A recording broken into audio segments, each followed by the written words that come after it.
கல்யாணம் அதாவது திருமணம் அப்படின்ற ஒரு விஷயங்கள் தடைபட்டுக்கிட்டே போயிட்டுருக்கும். 35 வயசுக்கு மேலே கல்யாணம் ஆகக்கூடிய அத்தனை பேரோட வாழ்க்கையில் நீங்கள் எடுத்து பார்த்தீங்க அப்படின்னா 5ஆம் பாவம்னு சொல்லக்கூடிய புத்திரபாவத்தை கொடுக்கக்கூடிய அமைப்புகளில் சனி செவ்வாய் இருக்குது, இல்லை சனி ராகு இருக்குது, இல்லை குருன்னு சொல்லக்கூடிய அந்த புத்திரக தனத்தை குறிக்கக்கூடிய காரகத்துவ கிரகமான குரு அப்படின்றது பலவீனமாக இருக்குது. இந்த மாதிரியான விஷயங்கள் 100% இருக்கிறத நம்ம கண்கூடாக பார்க்க முடியுது.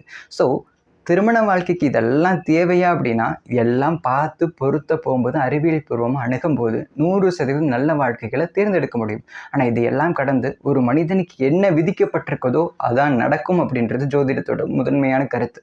ஸோ அந்த வகையில் முடிஞ்ச அளவு அதாவது இந்த 10 பொருத்தம் அதுலேயும் குறிப்பாக தென் மாவட்டங்கள்னு சொல்லக்கூடிய இந்த கோயம்புத்தூர், பொள்ளாச்சி இந்த மாதிரியான இடங்கள்லாம் பார்த்திங்கன்னா ஜோதிடத்தை எந்த அளவுக்கு கீழ்த்தனமாக பிரயோகப்படுத்த முடியுமோ அந்த அளவுக்கு யாரை பார்த்தாலும் ரஜ்ஜு பொருத்தம் கிடையாது, ராகுதோஷம், செவ்வாதோஷம், அதை பரிகாரம் பண்ணணும், இந்த பரிகாரம் பண்ணணும் அப்படின்னு சொல்லக்கூடிய அமைப்புகளில் வணிக நோக்கத்தோட இந்த